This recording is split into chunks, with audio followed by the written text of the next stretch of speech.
हो जाएगा। इसी को गोस्वामी जी ने कहा है, सीय राममय सब जग जानी, करहु प्रणाम जोर जुग पानी। आगे देवर्षि नारद कहते हैं कि त्वत्त एव जगत जातम त्वयि सर्वम प्रतिष्ठितम त्वय्येव लीयते कृष्णम तस्मात् त्वं सर्व कारणम। हे भगवान, आपसे ही ये संपूर्ण जगत उत्पन्न हुआ है।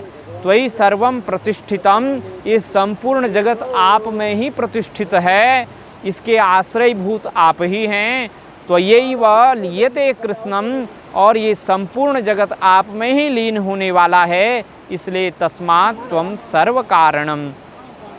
एतावता आप ही सबके कारण हैं, आप ही सबके मूल हैं।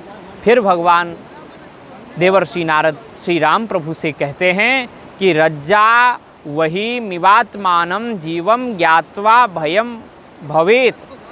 जैसे हम रस्सी को अंधेरे में पड़ी हुई देखते हैं तो हमें भय हो जाता है कि कहीं ये सर्प तो नहीं है, उसी प्रकार हम सब जीवात्मा परमात्मा के अभिन्न अंग हैं, परमात्मा से बिल्कुल अभिन्न हैं, एक रूप हैं। लेकिन ये हमें भय हो गया है कि हम तो जीव हैं, हम तो परिच्छिन्न हैं, हम तो सीमित हैं, तो हमें हमारे अतिरिक्त और बड़े भयानक लोग हैं जिनसे हमें भय होता रहता है। पर वास्तव में वास्तविकता इससे भिन्न है।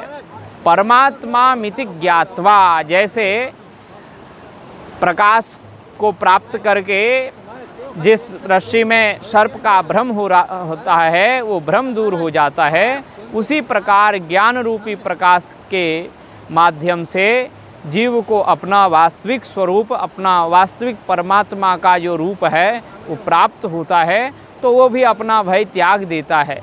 परमात्मा मिति ज्ञात्वा, क्योंकि उससे भिन्न तो है नहीं, परमात्मा तत्व से भिन्न जीवात्मा है नहीं, इसलिए अपने आप को जीव परमात्मा समझे, अपने को परमात्मा ही माने, परमात्मा से भिन्न ना माने, तो भय दुखेर विमुच्यते। देवर्षि नारद कहते हैं कि भय और दुख आदि जो विकार हैं, जो कष्ट हैं, उनसे जीव छूट जाता है। तो इस प्रकार से अध्यात्म रामायण में अनेक प्रकार के रहस्य भरे पड़े हैं, जिसका कुछ आस्वादन हमने आज भगवती गंगा मैया के तट पर किया।